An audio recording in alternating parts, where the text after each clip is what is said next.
In the farthest reaches of the galaxy, where civilizations rise and fall like cosmic dust, there exists a tournament that decides the fate of entire species. The Blood Match, a brutal contest where representatives from across the universe fight not just for glory, but for the right to exist. For millennia, the advanced races have dominated these contests, relegating primitive species to servitude or extinction. But, today, something unprecedented is about to happen. A species that barely crawled from their home planet, considered nothing more than hairless apes by the galactic elite, has sent a representative to the Blood Match. The betting pools laugh at the human entry. After all, what could these soft, weak creatures possibly offer against beings who can manipulate matter with their minds or possess the strength to crush starships? However, as Empress Zarathul of the Vorthak Empire watches the preliminary matches from her crystalline throne, she begins to notice something the others have missed. This human doesn't fight like the others.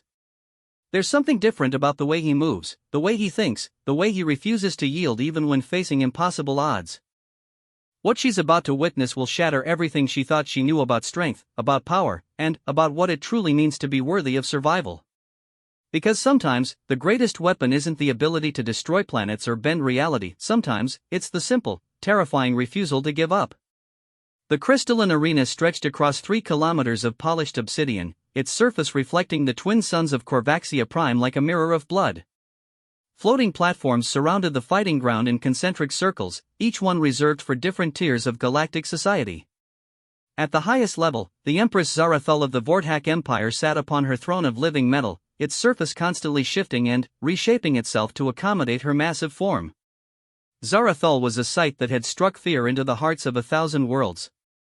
Standing nearly 4 meters tall, her chitinous exoskeleton gleamed with a dark purple sheen that seemed to absorb light itself. 6 arms moved with fluid precision, each ending in claws that could slice through battle armor as easily as paper. Her 4 eyes, arranged in a diamond pattern on her elongated skull, could see across multiple spectrums of light, making deception nearly impossible in her presence. 2 smaller eyes at the sides of her head tracked movement with predatory focus. The Blood Match had been a tradition for over 10,000 years, established when the first galactic civilizations realized that total war was becoming too costly. Instead of destroying entire star systems in conflicts, disputes would be settled through single combat between chosen champions. The winner's civilization gained the right to expand, to claim new worlds, to write the laws that govern trade and diplomacy. The loser faced restrictions that could last for centuries, or in extreme cases, complete subjugation. Today's tournament was different from the usual territorial disputes.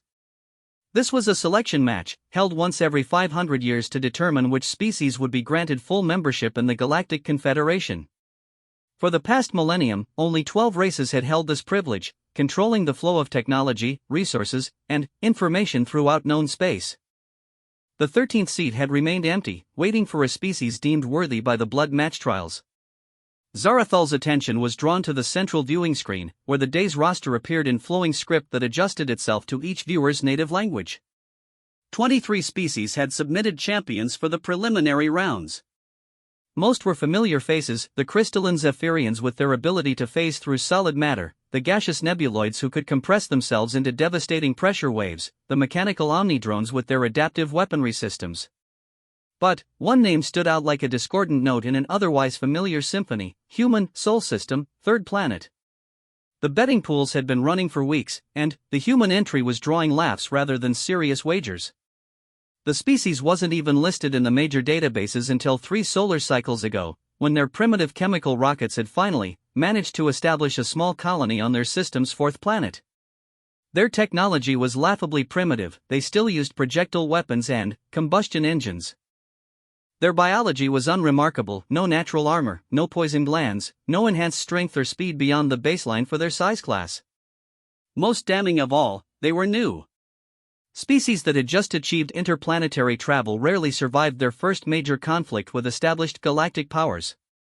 The fact that they had somehow gained entry to the Blood Match was being treated as a cosmic joke, a way to provide easy victories for the more serious contenders. Zarathul had initially shared this sentiment. Her own species had dominated galactic politics for over 2 millennia through a combination of superior technology, natural predator instincts, and an unwavering commitment to expansion. The Vorthak Empire controlled nearly a quarter of known space, and their military prowess was legendary. When she looked at the preliminary data on humans, soft-bodied, relatively weak, with no apparent supernatural abilities, she had dismissed them entirely. The first preliminary match began with the traditional ceremony. Two champions entered the arena from opposite sides, their species anthems playing while biomechanical systems scanned and catalogued their physical capabilities for the benefit of spectators. The Zephyrian champion, Kethmor, materialized in the center of the arena like a living constellation, his crystalline body refracting light into spectacular patterns. His opponent was a Brassian warrior, nearly 3 meters of scaled muscle and bone, carrying a weapon that generated small singularities. The fight was over in less than 2 minutes. Kethmor phased through every attack the Brassian launched, then solidified inside his opponent's chest cavity. The technique was brutal but efficient, and the crowd roared its approval. Zarathul made a mental note: the Zephyrians were as dangerous as ever. The second match featured an Omni-drone designated Unit 7749 against a mollusk warrior from the Spiral Arm colonies.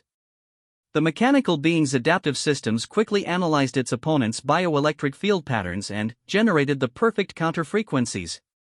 The mollusk warrior, despite its impressive psychic shields, found itself completely paralyzed within 30 seconds. Unit 7749 didn't even need to deliver a finishing blow, it simply waited until the warrior's respiratory system shut down from the neural disruption. Match after match followed the same pattern. Each champion displayed abilities that would have been considered magical by human standards just a few centuries ago. Telekinesis, matter manipulation, energy projection, dimensional phasing, the arena showcased the pinnacle of galactic evolution. Then came the seventh match of the day. The human champion entered from the eastern gate, and Zarathul found herself leaning forward despite her earlier disinterest. He was smaller than she had expected, barely 2 meters tall and weighing perhaps 90 kilograms. His skin was a pale pink color that seemed almost translucent under the arena's harsh lighting. He wore simple black clothing that appeared to be made from some kind of synthetic fabric, and carried no visible weapons. His name appeared on the display: Marcus Chen, representative of the Terran Colonial Alliance. The crowd's reaction was immediate and loud. Laughter rippled through the viewing platforms, mixed with jeering comments in dozens of languages. Several betting pools closed entirely, considering the outcome too obvious to warrant wagering. Someone in the lower tiers began chanting what sounded like a funeral dirge. Marcus Chen seemed completely unaffected by the reaction. He walked to the center of the arena with steady steps, his expression calm and focused. When he stopped at the designated starting position, he performed what appeared to be a simple stretching routine, rotating his shoulders and flexing his fingers as if preparing for routine exercise. His opponent entered from the western gate to a very different reception. Thraknor of the Kepler hegemony was a creature of living stone, standing nearly 5 meters tall and weighing several tons. His body was composed of interlocking mineral plates that could reshape themselves into any configuration he desired. More importantly, Thraknor possessed the ability to manipulate gravitational fields within a limited radius, making him capable of crushing opponents without ever touching them. The contrast between the two champions could not have been more dramatic. Where Thraknor was a mountain of living rock that made the arena floor tremble with each step, Marcus Chen looked like a gentle breeze might knock him over. Where Thraknor's mere presence caused the air to shimmer with gravitational distortions, the human seemed to possess no supernatural abilities whatsoever. The match began with the traditional challenge cry, a sound that resonated through the arena's acoustic systems and frequencies designed to be heard by all species present. Thraknor responded by raising his massive arms and generating a gravitational field that crushed the obsidian floor around him into powder. The display was clearly meant to intimidate his opponent into surrendering before the actual fighting began. Marcus Chen tilted his head slightly, studying the gravitational effect with what appeared to be professional interest. Then, he began walking forward. The crowd's laughter died away as Thraknor unleashed his first attack. A focused gravity wave that should have flattened the human into paste swept across the arena floor, cracking the obsidian surface and sending debris flying in all directions. But, somehow, Marcus Chen had moved at the exact moment of the attack, stepping sideways in a motion so subtle that many spectators missed it entirely. The gravitational wave passed through empty air. Thraknor reconfigured his stone body, extending his arms into whip-like appendages that could strike with the force of meteor impacts. He launched a flurry of attacks, each one guided by gravitational manipulation to ensure they would hit their target regardless of evasive maneuvers. The appendages moved faster than most species could track, creating sonic booms as they displaced the air. But Marcus Chen wasn't there when they arrived. What followed was something that Zarathal had never seen in nearly 1,000 years of watching blood match competitions. The human moved through Thraknor's attacks like water flowing around stones. Every strike missed by centimeters, every gravitational pulse arrived at empty space, every attempt to trap or corner the human failed as he simply wasn't where he was supposed to be. It wasn't superhuman speed, the arena's sensors confirmed that Marcus Chen was moving within normal human parameters. It wasn't technological assistance, the pre-fight scans had detected no enhancement devices or external aids. It was something else entirely, something that took Zarathal several minutes to identify. Prediction. The human was reading Thraknor's attacks before they happened, recognizing patterns in movement and energy distribution that even the arena's most sophisticated analysis systems had missed. He was fighting not against what his opponent was doing, but against what his opponent was going to do. For the first time in the match, Marcus Chen went on the offensive. He moved in close to Thraknor's massive form, staying within the creature's reach where the gravitational fields were weakest. His attacks were impossibly precise, not random striking, but calculated impacts at specific points on Thraknor's mineral structure. Each hit was delivered with perfect timing and placement, targeting stress points and structural weaknesses that shouldn't have been visible to organic senses. The human's fist struck with no more force than any baseline humanoid could generate, but the effect was devastating. Cracks appeared in Thraknor's stone armor, spreading in precise geometric patterns that turned the creature's own mass against him. The crowd had gone completely silent. This wasn't supposed to be possible. Thraknor was a champion who had won 17 blood match victories across 3 centuries. His gravitational abilities had crushed opponents who could manipulate matter at the molecular level. His stone form had withstood attacks that could vaporize starship hulls. But, with each precise strike, Marcus Chen was dismantling him like a technician disassembling a malfunctioning machine. The end came suddenly. Thraknor attempted one final desperate attack, reshaping his entire body into a massive hammer formation and calling upon every bit of his gravitational power to create a strike that would pulverize everything within 50 meters. The attack was so powerful that it cracked the arena floor and sent shockwaves through the viewing platforms. Marcus Chen stepped forward into the attack. His movement was so perfectly timed that he passed through the brief gap between gravitational fields, positioning himself at the exact point where Thraknor's transformed body was most vulnerable.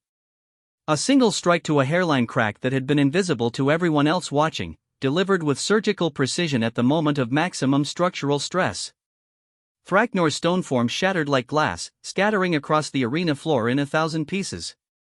The gravitational fields collapsed instantly, and the only sound was the gentle patter of mineral fragments settling into silence. Marcus Chen stood in the center of the destruction, his breathing slightly elevated but otherwise unchanged. He brushed a small piece of stone dust from his shoulder, then walked calmly toward the exit gate. The silence in the arena stretched for nearly a full minute before the automated systems announced the result: victory, Marcus Chen, representative of Terran Colonial Alliance.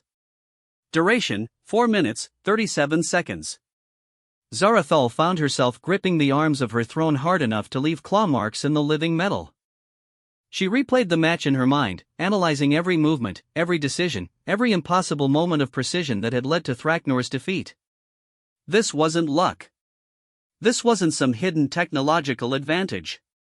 This was something she had never encountered before in all her centuries of combat experience: pure, calculated, ruthless efficiency combined with a level of tactical awareness that bordered on prescience. The betting pools were in chaos. Several major gambling houses had just lost fortunes, while a few individuals who had placed seemingly suicidal wagers on the human were celebrating windfalls that would make them wealthy beyond imagination. But Zarathal wasn't thinking about money or odds or traditional victory celebrations.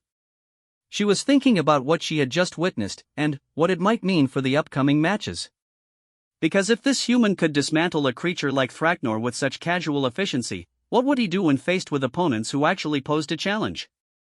The preliminary rounds would continue for another 2 days, But Zarathul already knew that everything had changed. This wasn't going to be just another blood match tournament. This was going to be something entirely new, something that would reshape her understanding of what strength really meant. She activated her personal communication system and sent a priority message to her intelligence network: full analysis of Terran species required. Highest priority. All resources authorized. Then, she settled back into her throne and prepared to watch the rest of the preliminary matches with very different eyes. The human had just proven that the galaxy's assumptions about strength and superiority might be dangerously wrong. And Empress Zarathul, who had built her empire on the principle of recognizing and eliminating threats before they could grow dangerous, was beginning to realize that she might be witnessing the emergence of something unprecedented in galactic history. The question was, would it be an opportunity or a catastrophe? The intelligence reports arrived faster than Zarathul had expected, flooding her private chambers with holographic displays that painted a complex picture of human civilization. As she reviewed the data, her estimation of the species continued to shift in ways that made her increasingly uncomfortable. Humans had achieved spaceflight through what could only be described as controlled explosions. They strapped themselves to massive chemical rockets that had failure rates that would be considered criminally negligent by galactic standards, then launched themselves into the void with nothing but mathematical calculations and desperate hope. The fact that they had survived their own space program long enough to reach other planets spoke to either incredible luck or something more disturbing: a willingness to accept catastrophic risks that other species would never consider. Their military history was a catalogue of escalating brutality that made even Vortak conquest records seem restrained. Humans had repeatedly developed weapons specifically designed to cause maximum suffering to their own species, then used those weapons on an industrial scale. Chemical agents, biological warfare, nuclear fission, targeted starvation campaigns, the list went on for pages.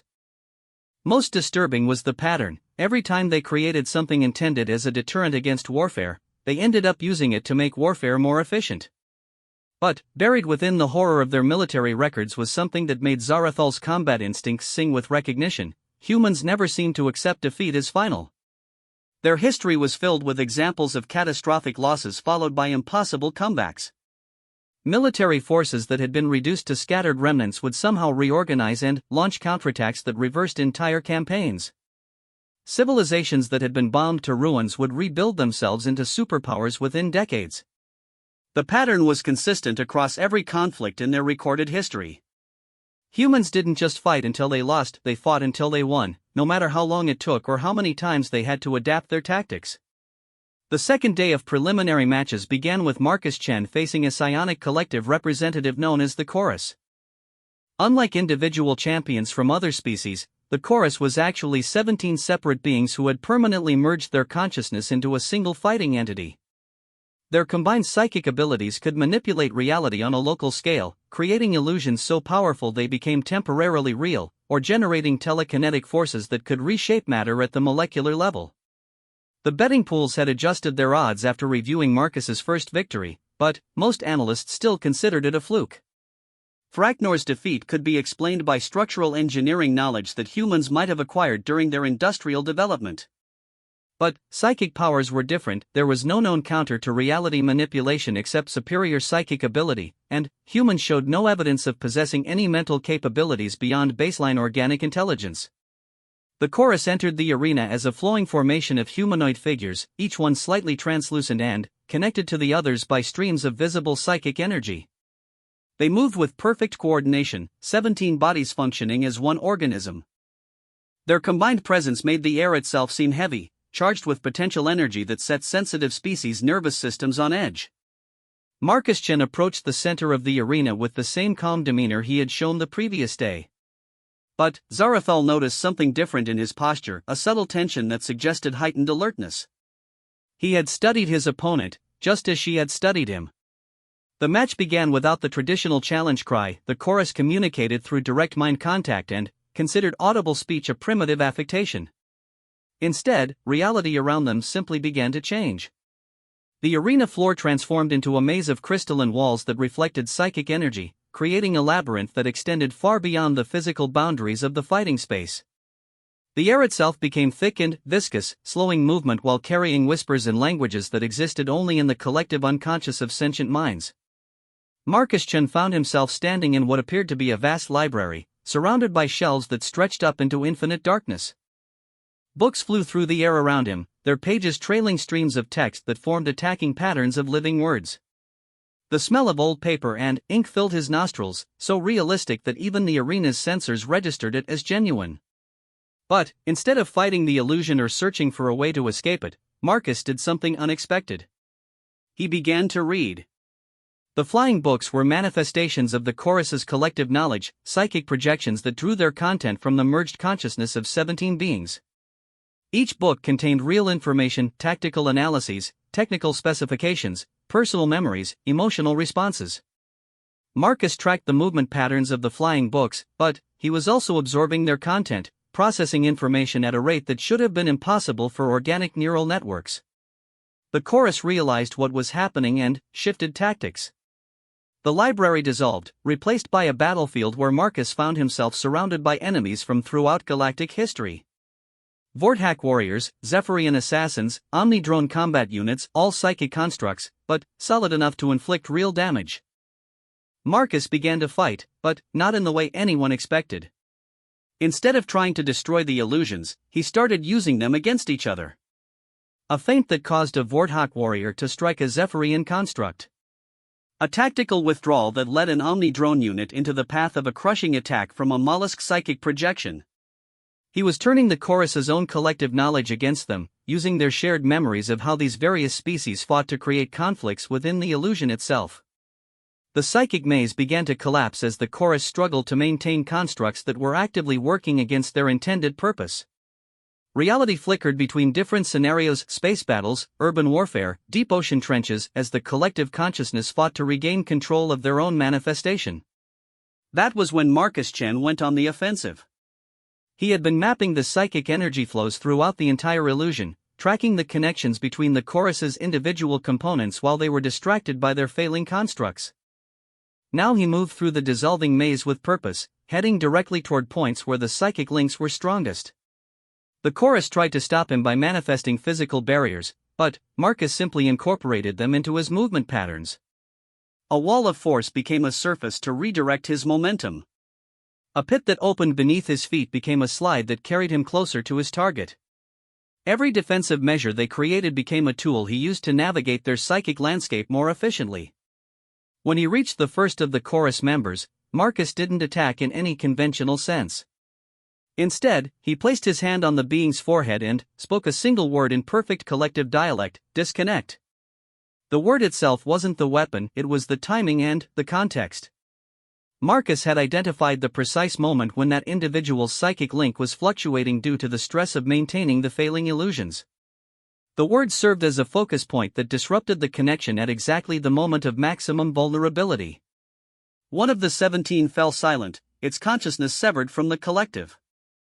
The remaining 16 members of the chorus suddenly found themselves fighting not just Marcus Chen, but the cascade failure of their own psychic network. Each disconnection made the remaining links less stable, created feedback loops that threatened to collapse the entire collective consciousness. Marcus moved through the maze of psychic energy with surgical precision, targeting connection points with the same analytical approach he had used against Thraknor's structural weaknesses. But, this time, instead of breaking stone, he was dismantling a network of living minds. It should have been impossible. Psychic networks were protected by safeguards that had evolved over millions of years. The connections between collective members were supposedly unbreakable by external forces. But Marcus wasn't breaking the connections, he was convincing them to break themselves. Each word he spoke was perfectly timed, perfectly placed, delivered at the exact moment when an individual consciousness was most isolated from the collective support structure. He was using the chorus's own psychic abilities against them, turning their network topology into a weapon that targeted itself. Within 6 minutes, only 3 members of the chorus remained connected. The psychic maze had completely collapsed, leaving the arena floor littered with unconscious forms and the remaining trio standing in a tight formation, their combined power barely sufficient to maintain their link. Marcus Chen stood 10 meters away, completely unaffected by what had been one of the most powerful psychic assaults in blood match history. He hadn't destroyed the chorus through superior mental abilities, he had simply understood how their network functioned better than they did, and used that understanding to turn their greatest strength into a fatal weakness.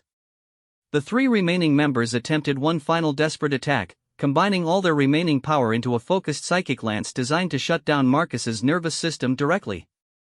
The energy beam was visible to all spectators, a column of coruscating force that should have instantly killed any organic being. Marcus stepped aside. The movement was so simple, so perfectly timed, that it took a moment for the crowd to understand what had happened. The psychic lance, for all its reality warping power, still had to travel from point A to point B. Marcus had simply ensured that he wasn't at point B when it arrived. The effort of generating the lance had exhausted the remaining 3 members of the chorus. They collapsed in succession, their collective consciousness finally dissolving completely. Marcus Chen walked over to each of the fallen beings and checked their vital signs with clinical efficiency. Satisfied that they were unconscious but uninjured, he headed toward the exit gate. The arena was completely silent. Even the automated announcement systems seemed to pause before declaring, "Victory, Marcus Chen, representative of Terran Colonial Alliance." Duration, 6 minutes, 12 seconds. Zarathal realized she was holding her breath. What she had just witnessed wasn't combat in any traditional sense, it was applied psychology delivered with military precision. Marcus hadn't defeated the chorus through strength or speed or supernatural abilities.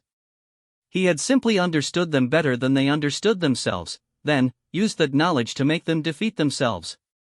The implications were staggering. If humans could analyze and counter psychic abilities through pure observation and tactical thinking, what other insurmountable advantages of advanced species were actually just complex problems waiting for the right solution? She activated her communication system again. Update priority on human analysis. I want complete psychological profiles, learning rate assessments, and tactical adaptation capabilities. Also initiate discrete contact protocols. I need to speak with their diplomatic representatives. But, even as she sent the message, Zarathal knew that traditional intelligence gathering might not be sufficient. Marcus Chen had just demonstrated that humans possessed something the galaxy had never encountered before, the ability to turn any opponent's strengths into weaknesses through applied analysis and perfect timing. The preliminary rounds continued for another day, but the outcome was becoming predictable. Marcus defeated a time-stream manipulator by predicting when temporal loops would create paradoxes and positioning himself to exploit the resulting instabilities. He dismantled a quantum uncertainty generator by using probability mathematics to force it into states where its own attacks became self-defeating. Each victory followed the same pattern: observation, analysis, adaptation, and then surgical application of knowledge to achieve victory through methods that bordered on the impossible. By the time the preliminary rounds concluded, 16 champions had been eliminated, leaving 8 to advance to the main tournament. Marcus Chen was among them, of course, but so were some of the most dangerous beings in the galaxy.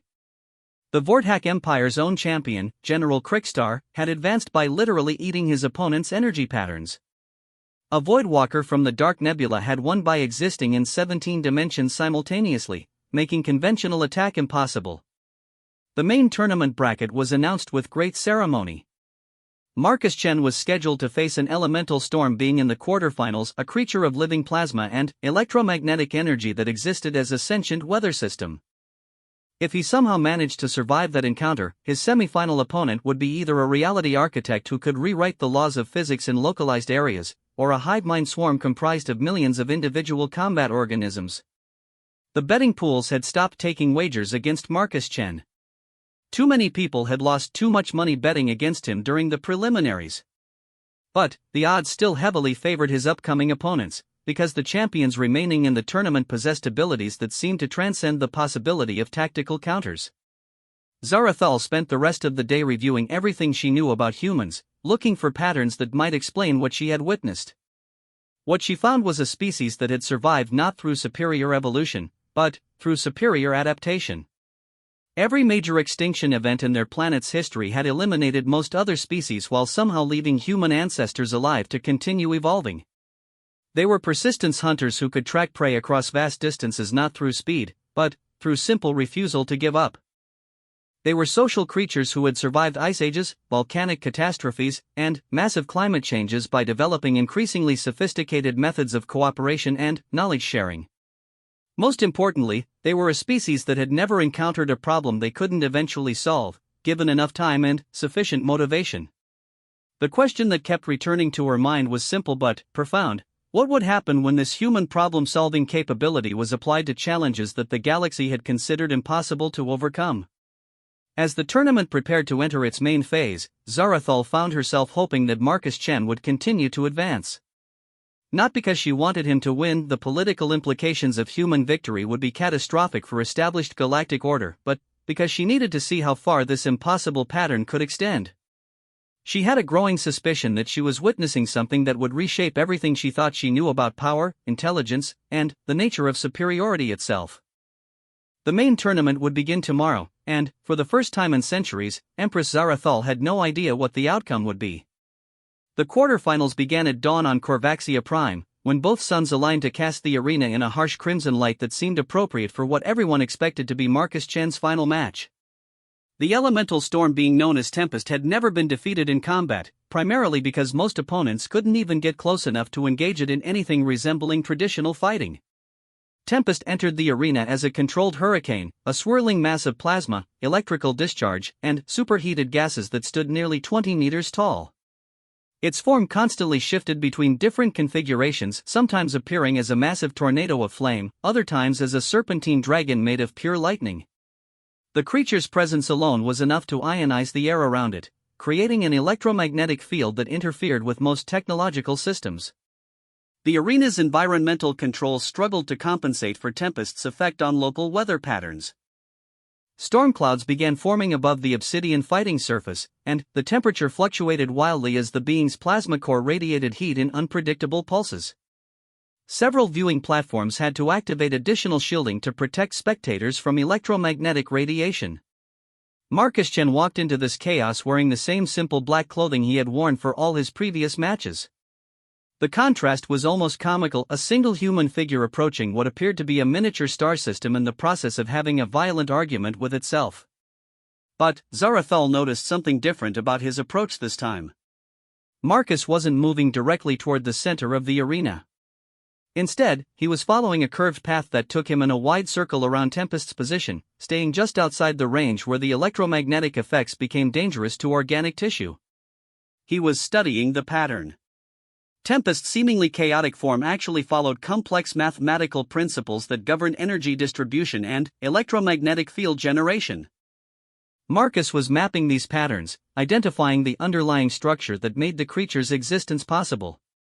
The match officially began when Tempest launched its first attack, a directed lightning strike that could have powered a small city for a month. The bolt of energy carved a molten furrow across the arena floor, missing Marcus by less than a meter. But he had already moved, anticipating the strike's trajectory based on the electrical field fluctuations he had been observing. What followed was a deadly dance of prediction and evasion. Tempest could generate attacks at the speed of light, but it still had to build charge differentials and create electromagnetic gradients before each strike. Marcus was reading these preparatory signs and positioning himself accordingly, staying one step ahead of devastation that could vaporize him instantly. For 10 minutes, the battle appeared to be a stalemate. Tempest unleashed increasingly powerful attacks, reshaping the arena environment with each assault. Pools of molten stone marked where plasma bolts had struck, and the air itself crackled with residual energy fields.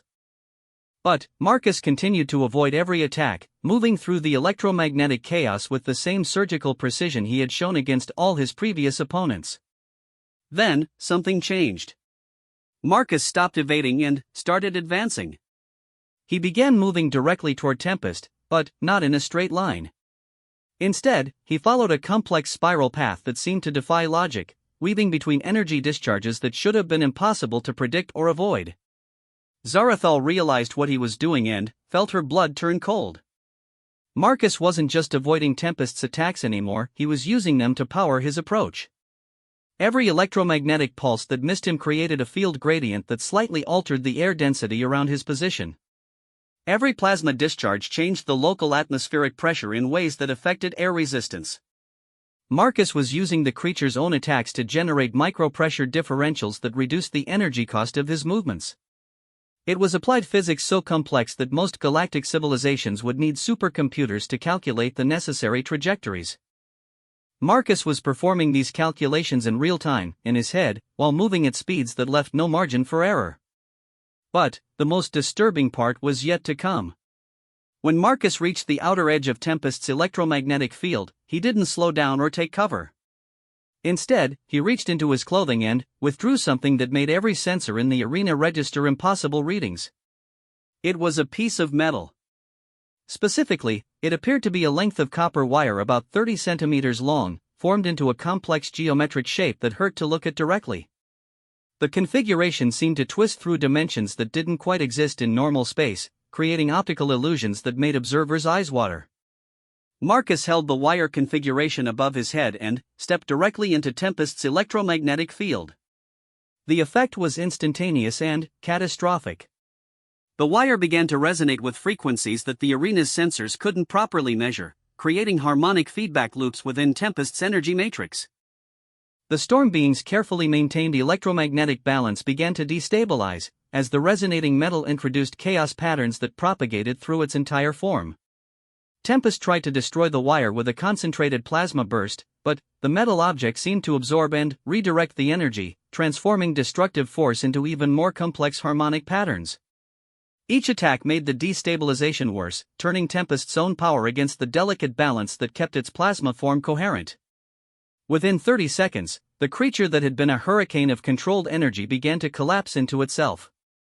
The electromagnetic fields that had maintained its structure for over 2 centuries started to decay, unable to maintain stability in the face of the cascading harmonic disruption.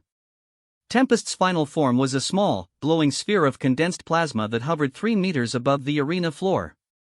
Marcus approached it carefully, still holding the wire configuration that continued to emit those reality-bending harmonic frequencies. He spoke to the sphere in a language that the arena's translation systems couldn't identify. "Your pattern is beautiful. I hope you can rebuild it somewhere safer." Then, he touched the wire to the sphere's surface. Tempest didn't explode or dissipate. Instead, it simply left. The plasma sphere flickered once and vanished, teleporting to some distant location where it could reconstruct its damaged energy matrix without interference. Marcus had won by offering his opponent mercy. The arena fell silent for nearly 5 minutes before the automated systems finally announced victory. Marcus Chen, representative of Terran Colonial Alliance. Duration, 11 minutes, 43 seconds. Method, voluntary withdrawal of opponent. Zarathul was no longer watching Marcus Chen as an interesting curiosity or a tactical puzzle to be solved. She was watching him as something unprecedented in galactic history, a being who could not only defeat supposedly unbeatable opponents, but who could do so while offering them a chance to survive with dignity intact. The wire configuration that had destabilized Tempest was now clearly visible as Marcus walked toward the exit. It wasn't some advanced alien technology, it was a piece of twisted copper that had been shaped according to mathematical principles that humans had discovered through their own research. They had taken basic electromagnetic theory and pushed it into areas that the galaxy's most advanced civilizations had never explored. But even more disturbing was the linguistic evidence. Marcus had spoken to Tempest in what appeared to be the creature's native harmonic language, a form of communication based on electromagnetic frequency modulation that should have been impossible for organic vocal cords to produce. Somehow, he had learned to communicate with a being of living energy using nothing but precise control of his own bioelectric field. The semi-final bracket was announced within hours. Marcus would face the reality architect known as Voidwalker Prism, a being that could rewrite physical laws within a localized area of spacetime. His potential final opponent would be either General Krikstar of the Vortak Empire or the hive mind swarm designated as Unity of Purpose. Zarathul found herself facing a decision that would have profound implications for the future of galactic civilization. As Empress of the Vortak Empire, she had a responsibility to maintain her species' position of dominance. General Krikstar was not just her military representative, he was her own battle brother, chosen from among thousands of candidates for his strategic brilliance and combat effectiveness. But, as she reviewed the tactical analyses of Marcus Chen's performance, she was forced to confront an uncomfortable truth: Krikstar would lose. The human had demonstrated the ability to analyze and counter abilities that the galaxy's greatest military minds considered unstoppable. He had defeated opponents through methods that bordered on the impossible, turning their greatest strengths into fatal weaknesses through applied intelligence and perfect timing. More importantly, he had shown mercy to a defeated opponent, offering Tempest a chance to escape rather than destroying it completely. This wasn't the behavior of a conqueror seeking to demonstrate dominance, it was the behavior of someone who understood that true strength sometimes meant choosing not to use it. That evening, Zara Thul did something she had never done before in her 8 centuries of life. She sent a personal communication requesting a private meeting with the representative of a species that had existed for less than a cosmic heartbeat. The response came back within an hour, written in perfect high Vortac script: "Honored Empress, I would be pleased to speak with you. I believe we have much to discuss about the future." Marcus Chen. They met in Zara Thul's private chambers aboard her flagship, a massive vessel that orbited HFY Prime like a small moon. The room was designed to demonstrate Vortac superiority through sheer scale and grandeur, vaulted ceilings that stretched up into darkness, walls covered in weapons and trophies from 1,000 conquered worlds, a central viewing portal that showed the vastness of space as a reminder of the Empire's reach. Marcus Chen entered the chamber without visible awe or intimidation. He looked around with the same analytical attention he had shown in the arena, taking note of architectural details, weapon configurations, and strategic positioning as if he were memorizing the layout for future reference. "You wanted to see me," he said in perfect Vortac, his pronunciation flawless despite the fact that his species shouldn't have had the vocal structure necessary to produce several of the required sounds. Zara Thul gestured toward a conversation area where 2 chairs had been arranged, one designed for Vortac anatomy, one hastily modified for human proportions. "I wanted to understand what I've been watching," she said. "Your victories in the arena have been unprecedented." Marcus settled into his chair with fluid grace. "I've been studying the match recordings. Your General Krikstar is extremely skilled. His tactical adaptations during the preliminary rounds showed creativity that most of my opponents have lacked." The comment sent a chill through Zara Thul's exoskeleton. Marcus wasn't just acknowledging that he expected to face Krikstar in the finals, he was implying that he had already developed a strategy for winning. "You've analyzed his fighting style?" she asked. "I've analyzed everything I could access about Vortac military doctrine, individual combat techniques, biological capabilities, and psychological profiles," Marcus replied matter-of-factly. "Your species is fascinating. You've built an empire based on superior individual capability rather than technological advancement or numerical superiority. It's an approach that requires both physical prowess and strategic intelligence, a combination that's produced some of the most effective military leaders in galactic history." Zara Thul found herself leaning forward despite her attempt to maintain imperial dignity. "And yet you believe you can defeat our greatest champion?" Marcus was quiet for a long moment, considering his words carefully. "Empress, may I ask you a question about Vortac military philosophy?" She gestured for him to continue. "In all of your conquest campaigns, have you ever encountered a problem that your species couldn't solve through superior force or strategic planning?" The question struck at the heart of something Zara Thul had never been forced to examine. The Vortac Empire had built its dominance on the principle that any challenge could be overcome through a combination of individual excellence and tactical superiority. It was a philosophy that had never failed them.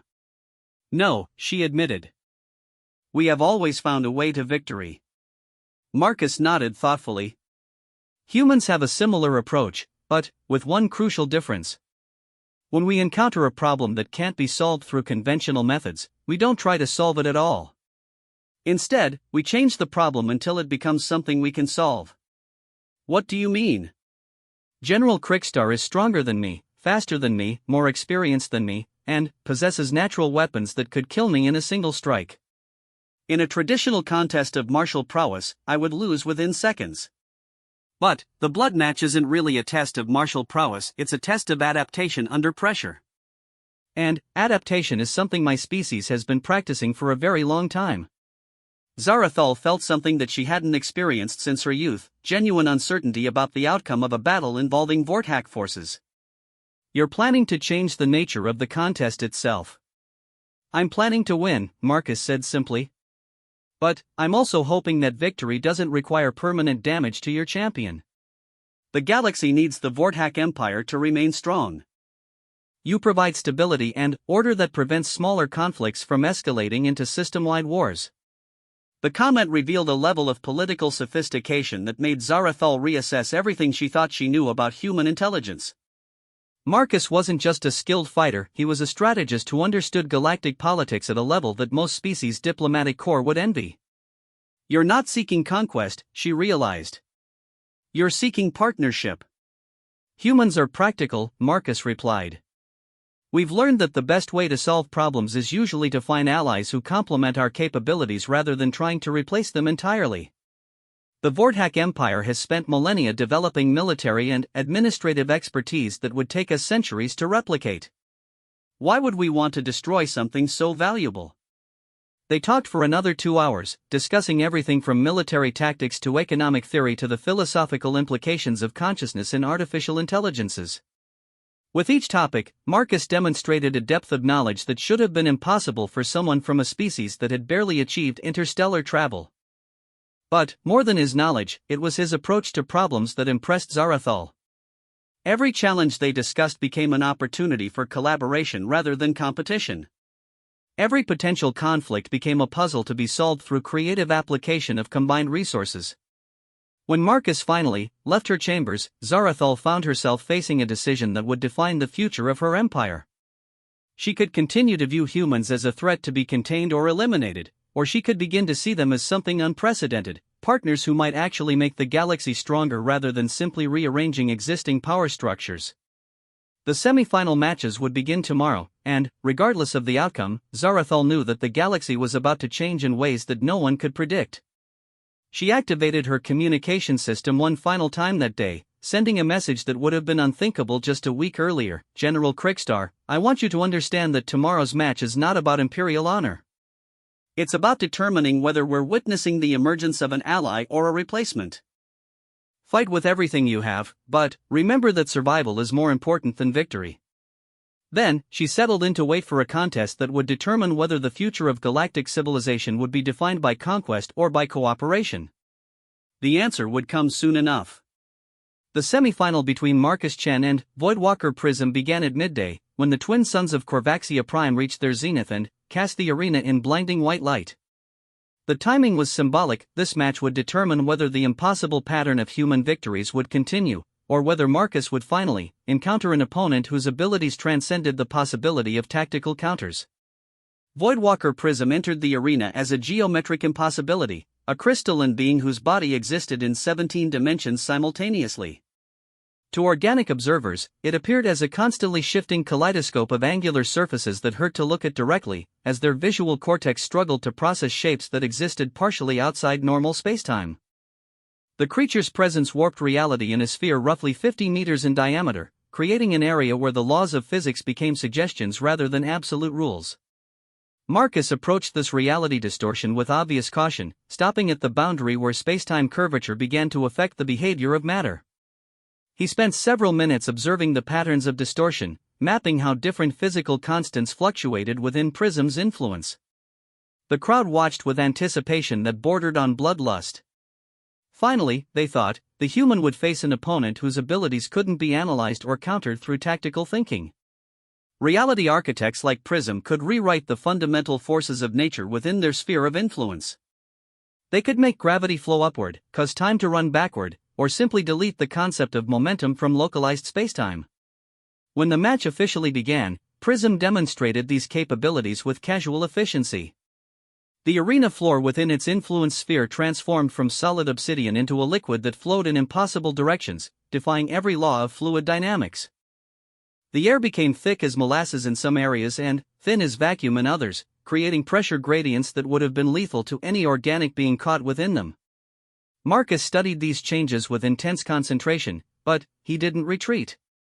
Instead, he began to move along the boundary of the reality distortion, maintaining a constant distance from Prism while mapping the edges of its influence.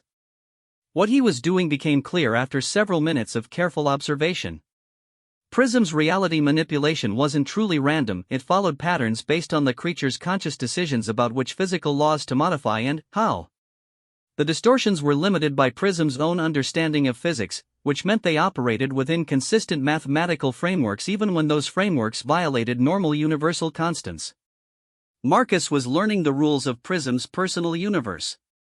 The breakthrough came when Prism attempted its first direct attack.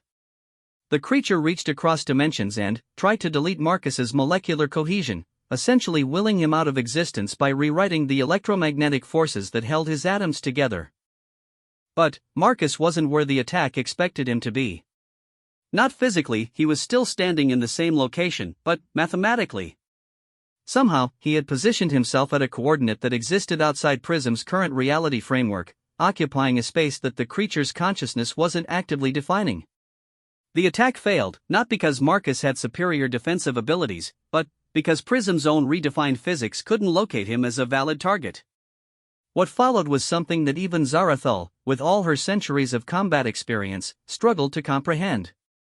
Marcus began moving through Prism's reality distortion not by resisting the changed physical laws, but by using them more efficiently than their creator intended. When Prism reversed local gravity, Marcus used the inverted gravitational field to accelerate his movement in ways that would have been impossible under normal physics. When the creature made time flow backward in certain areas, Marcus positioned himself to benefit from temporal momentum that carried him forward through the chronologically reversed zones. He was fighting Prism using Prism's own manipulated reality as a weapon. The crowd fell silent as they watched Marcus navigate through impossible physics with fluid grace.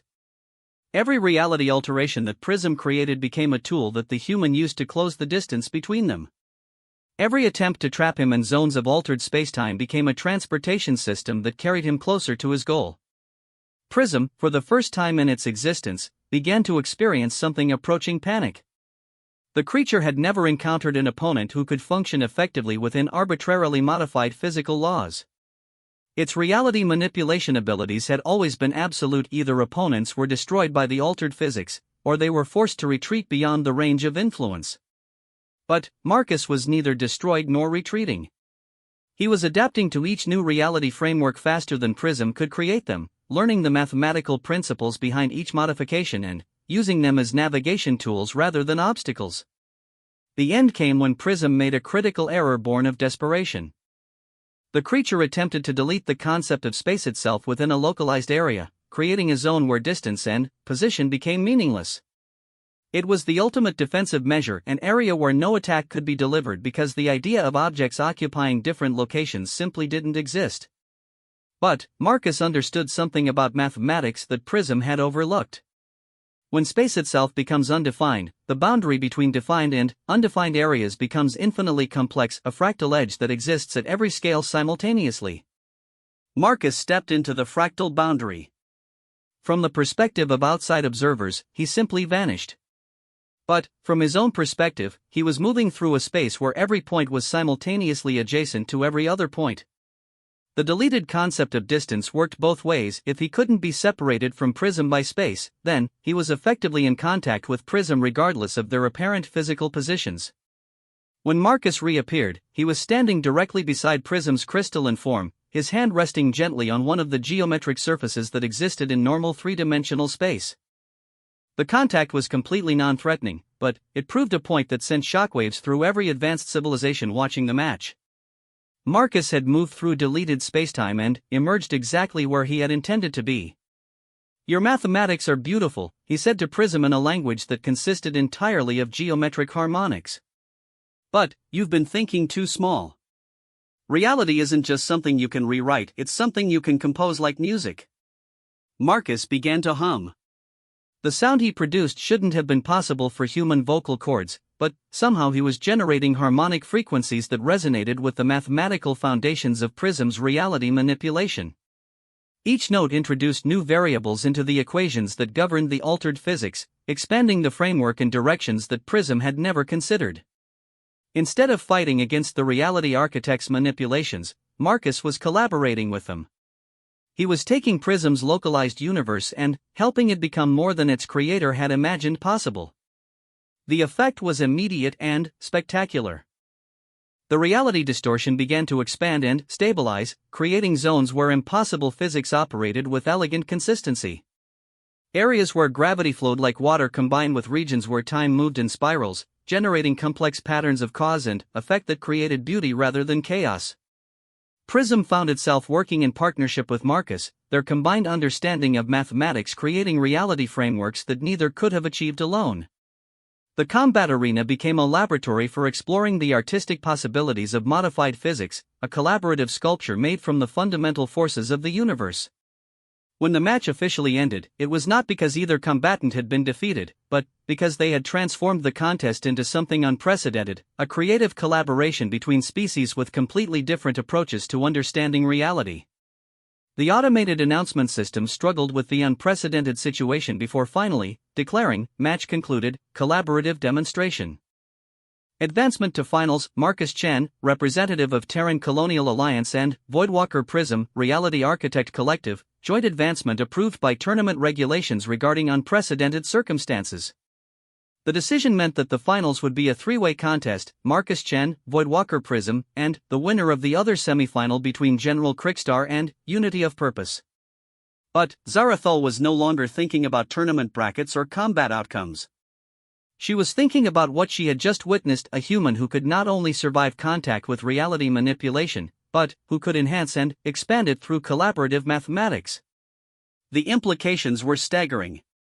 If humans could work with reality architects to improve their universe-altering capabilities, what other supposedly impossible partnerships might they be able to forge? What would happen when they encountered quantum consciousness entities, or probability weavers, or any of the other incomprehensible beings that existed at the edges of known space? The other semi-final match began an hour later, and Zarathul watched it with growing dread. General Crickstar faced Unity of Purpose, a hive-mind swarm that functioned as millions of individual organisms sharing a single consciousness.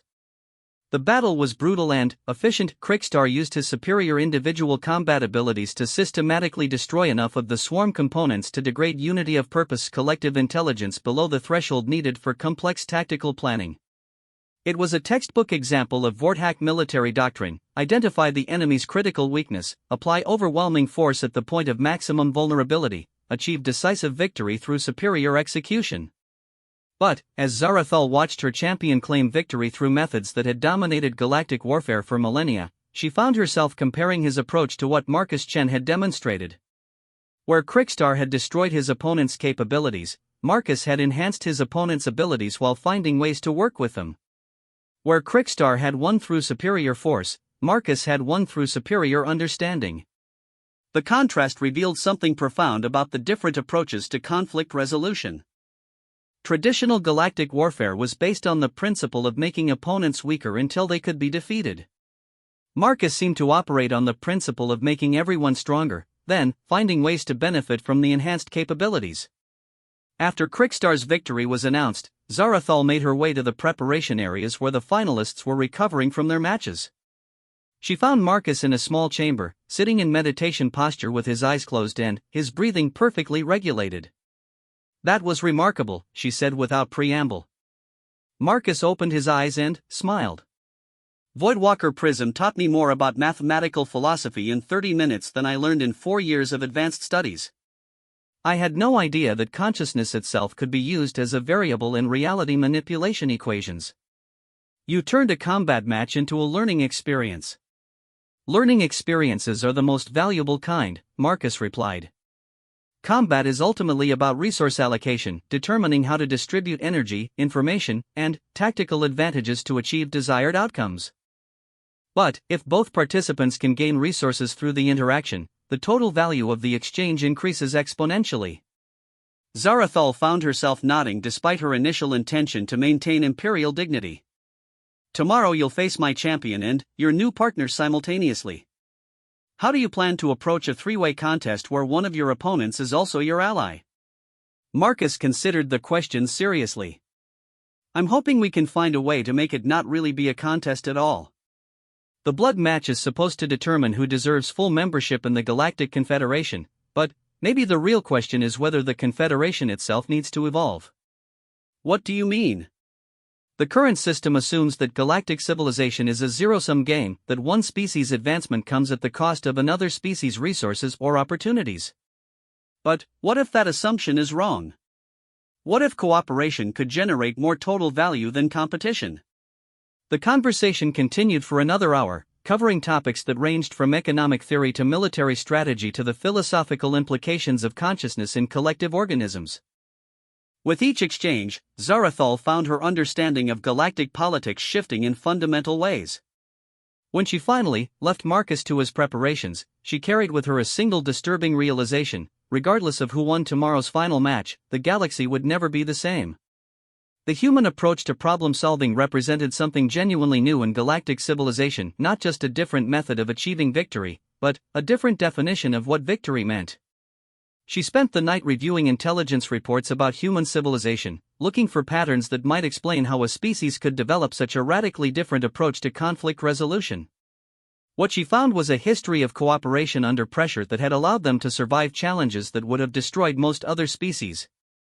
Humans didn't just compete with each other, they collaborated with each other in ways that made the entire species stronger. Their greatest achievements came not from individual excellence, but from collective problem-solving that leveraged the diverse capabilities of millions of individuals working toward common goals. And now they were bringing that same collaborative approach to galactic politics. The final match would begin at dawn, and Zarathal found herself hoping for an outcome that she couldn't have imagined just a week earlier. She was hoping that her empire's greatest champion would lose. Because victory for Marcus Chen wouldn't just mean human advancement, it would mean the beginning of a new era where galactic civilization was built on cooperation rather than conquest. The question was whether the galaxy was ready for such a fundamental transformation. For the final match began at dawn with a ceremony that had remained unchanged for 10,000 years. Representatives from all major galactic civilizations gathered in the arena's highest viewing platforms, their presence a reminder that the outcome would reshape the political balance of known space. The betting pools had closed entirely, too many unprecedented variables made conventional odds calculation impossible. 3 champions stood in the center of the obsidian arena: Marcus Chen, representing humanity's impossible rise from primitive origins to galactic relevance; General Krickstar, embodying millennia of Vorthack military supremacy; and Voidwalker Prism, whose reality manipulation abilities had been enhanced through collaboration with Marcus into something unprecedented. The traditional challenge cry echoed across the arena, but none of the 3 champions responded in the expected manner. Instead of assuming combat positions or activating their abilities, they moved toward each other in the center of the fighting space. Marcus spoke first, his words broadcast throughout the arena in perfect high galactic. "Before we begin, I want to propose something that might seem unusual. What if this final match isn't about determining which of us is strongest, but about demonstrating what's possible when different approaches to problem-solving work together?" Krickstar's response was immediate and predictable: "Honor demands that I test myself against worthy opponents. The Vorthack Empire's strength has been proven through thousands of battles. I will not diminish that legacy by avoiding combat." Prism's reply came in the form of geometric harmonics that the translation systems rendered as, "Combat and collaboration are not mutually exclusive concepts. Mathematical elegance can be expressed through conflict as easily as through cooperation." What happened next was something that no one in the arena had ever witnessed before: a 3-way battle that began as traditional combat but gradually evolved into something unprecedented.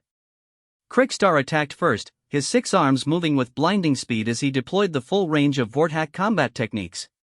His claws could slice through starship armor, his reflexes had been honed by centuries of warfare, and his tactical intelligence had made him the Empire's greatest champion. He was everything that Marcus was not: naturally armored, physically superior, and genetically designed for combat. Marcus evaded the initial assault with the same fluid precision he had shown throughout the tournament, but this time his movements served a secondary purpose. Each dodge and we've carried him closer to Prism, creating a 3-dimensional pattern that began to resonate with the reality architect's dimensional manipulation abilities. Prism, recognizing the mathematical elegance of Marcus's movement pattern, began to modify local physics in ways that enhanced rather than hindered the human's evasive capabilities. Gravity fields shifted to provide additional momentum, air resistance decreased along certain vectors, and inertial forces bent to allow impossible changes in direction. But, instead of using these advantages to escape from Krickstar's attacks, Marcus began to use them to create a combat dance that drew the Vorthack general into increasingly complex tactical positions. Each of Krickstar's strikes was met not with resistance, but with redirection that channeled the attack's energy into new patterns of movement. Within minutes, the three champions were engaged in a form of combat that transcended traditional definitions of conflict. Crickstar's devastating physical attacks became components in a larger pattern that Marcus was weaving through space and time. Prism's reality manipulations provided the mathematical framework that allowed impossible movements to become elegant expressions of applied physics. The crowd watched in stunned silence as the battle became something approaching art. Each exchange of attacks and counters created new possibilities for movement and positioning. Each modification of local physical laws opened up new tactical options for all three participants. Zarathul found herself gripping the arms of her throne as she realized what was happening. Marcus wasn't fighting against her champion, he was fighting with him, turning their contest into a collaborative exploration of what combat could become when practiced as a form of creative expression. The breakthrough moment came when Crickstar landed a blow that should have ended the match instantly. His claws struck Marcus's torso with enough force to penetrate battle armor, but, instead of delivering a killing wound, the impact became part of the movement pattern that Marcus had been building throughout the fight. The strike carried Marcus into a position where Prism's reality manipulation could catch him, transforming the lethal attack into a transportation system that carried the human through altered spacetime to a new position behind Crickstar's defensive perimeter. But, instead of using this advantage to deliver a counterattack, Marcus reached out and touched both of his opponents simultaneously. The contact established a direct connection between all three champions: Marcus's analytical consciousness, Crickstar's combat instincts, and Prism's mathematical perception of reality. For a moment that lasted longer than it should have been possible to maintain, the three beings shared a unified perspective on the combat they were engaged in. Through Crickstar's senses, Marcus experienced what it felt like to possess the physical capabilities of an apex predator combined with tactical intelligence refined by centuries of warfare. Through Prism's perception, he saw the mathematical structures that underlay every movement, every decision, every possibility for future action. Through Marcus's consciousness, Crickstar and Prism experienced something neither had ever encountered before: a perspective that saw conflict not as a means of destruction, but as a method of exploration and growth. The shared experience lasted only seconds, but it was enough to fundamentally change the nature of the contest. When the connection ended and the three champions resumed their individual perspectives, they continued fighting, but now they were fighting toward a common goal rather than against each other. What they created together was a demonstration of combat as collaborative art. Crickstar's attacks became increasingly sophisticated, not to cause damage, but to create opportunities for Marcus and Prism to respond with movements that pushed the boundaries of what was physically possible. Prism's reality manipulations became more complex and elegant, designed to enable new forms of tactical expression rather than to trap or destroy opponents. Marcus wove through the chaos with perfect timing, his role evolving from combatant to conductor as he orchestrated a performance that showcased the unique capabilities of all three participants while pushing each of them beyond what they could have achieved alone. The match continued for nearly an hour, during which time the three champions created a form of combat that redefined what was possible when different approaches to conflict resolution worked together rather than in opposition. They showed the galaxy what strength really meant when it was applied as a creative force rather than a destructive one. When they finally stopped, it was not because any of them had been defeated, but because they had created something so beautiful and unprecedented that continuing would have been redundant. The arena floor was marked with patterns of movement that resembled complex geometric equations, traces of where reality had been temporarily reshaped, and the residual energy signatures of attacks that had been transformed into art. The three champions stood together in the center of the arena, none of them victorious in the traditional sense, but all of them having achieved something greater than individual victory. Marcus spoke into the silence that had fallen over the arena. This is what we can accomplish when we choose to build each other up instead of tearing each other down. The galaxy has been operating under the assumption that advancement requires conquest, that strength means the ability to destroy. But real strength is the ability to create, to enhance, to find ways to make everyone stronger rather than making opponents weaker. Crickstar, his breathing heavy from the extended combat but his posture showing no sign of defeat, addressed the crowd in his own words: "I have spent centuries perfecting the art of war, but today I learned that there are forms of combat that create rather than destroy. This human has shown me that true mastery means knowing when to compete and when to collaborate." Prism's response came as a complex mathematical equation that the translation systems rendered as: reality is more malleable than any individual consciousness can perceive alone. Through shared exploration, we have discovered possibilities that none of us could have imagined independently. The arena's automated systems, designed to declare a winner based on traditional combat outcomes, remained silent for nearly 10 minutes as they tried to process what had occurred. Finally, a new announcement appeared on every display simultaneously: unprecedented outcome, collaborative demonstration of enhanced capabilities. Tournament resolution, expansion of Galactic Confederation membership to include all 3 represented civilizations. New protocols required for future blood match competitions. But Zarathul was no longer paying attention to the official announcements. She was watching Marcus Chen as he helped both of his former opponents recover from the extended combat session, offering medical assistance and engaging in what appeared to be technical discussions about the mathematical principles they had explored together. This was the moment she had been anticipating throughout the entire tournament, the moment when she would finally understand what Marcus Chen represented for the future of galactic civilization. He represented partnership. Not the kind of partnership where stronger species dominated weaker ones, or where advanced civilizations imposed their values on primitive ones. True partnership, where different capabilities were combined to create possibilities that none could achieve alone. Zarathul rose from her throne and made her way down to the arena floor, something that protocol said an empress should never do. When she reached the 3 champions, she found them engaged in an animated discussion about the possibility of establishing joint training programs where different species could learn each other's approaches to conflict resolution.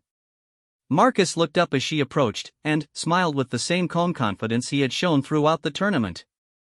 Empress, I believe we have much to discuss about the future. Zarathul felt something she hadn't experienced in centuries: uncertainty about the future combined with anticipation rather than dread. Indeed we do. Your species has demonstrated something that I thought was impossible. What's that? You've shown us that becoming stronger doesn't require making others weaker. Marcus's response was simple but profound: strength shared is strength multiplied. The galaxy is vast enough for everyone to become as powerful as they're capable of becoming, if we're willing to help each other reach that potential. Looking at the scarred arena floor marked with patterns of collaborative combat, at General Krickstar discussing tactical philosophy with a being of living mathematics, at the crowd of spectators who had witnessed something unprecedented in galactic history, Zarathul realized that everything was about to change. The blood match had been intended to determine which species deserved to join the Galactic Confederation as equals. Instead, it had revealed that the entire concept of hierarchical galactic civilization was obsolete. The future wouldn't be built by species competing for dominance, but by civilizations working together to explore possibilities that none could achieve alone. She activated her communication system and sent a message that would reshape galactic politics. To all member species of the Confederation, we need to discuss fundamental changes to our organizational structure. Humanity has shown us that cooperation can be more powerful than competition. I propose we begin immediately to redesign our civilization around collaborative enhancement rather than hierarchical control. As she watched Marcus Chen continue his discussion with former opponents who had become collaborators, Zarathul felt a trembling that had nothing to do with fear and everything to do with anticipation. She had witnessed the emergence of something unprecedented in galactic history, a species that could make everyone else stronger rather than eliminating competition through superior force. And, despite every instinct that had made her one of the galaxy's most successful conquerors, she found herself saying words that would have been unthinkable just days earlier. Seeing the outcome of the blood match, she trembled and said, "You are my final selection." Not as a champion to be defeated, but as a partner in building something greater than any empire had ever imagined possible. The galaxy was about to discover what happened when cooperation became more powerful than conquest.